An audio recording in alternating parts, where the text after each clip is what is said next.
ចូលបនលឺសំឡេងអធិដ្ឋានទៅព្រះពីទំលំបាននៃជាតិយើងសូមទ្រង់ជួយសង្គ្រោះមនុស្សរងគ្រោះរាប់សែនដែលខ្វះស្តៀងគ្មានទីជុំរង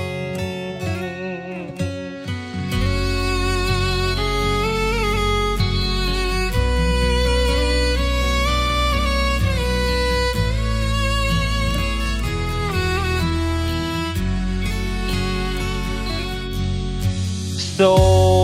មបនលឺសំឡេងអធិដ្ឋានដល់អ្នកដែលលំបាកព្រោះតែសង្គ្រាមសូមទ្រង់ជួយបន្លត់ចិត្តនៃការឈ្លានពាននាំឲ្យមានតែក្តីវេទនា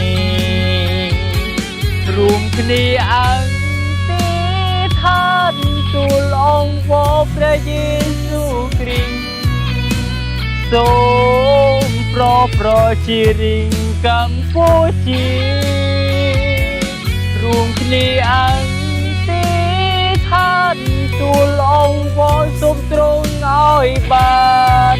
សន្តិភាពសម្រាប់ទីប្រជាយើង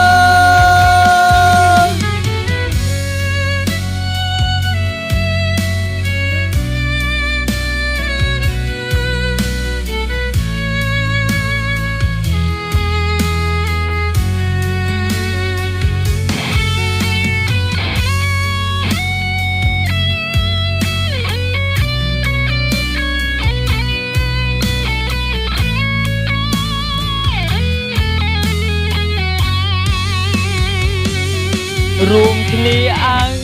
គ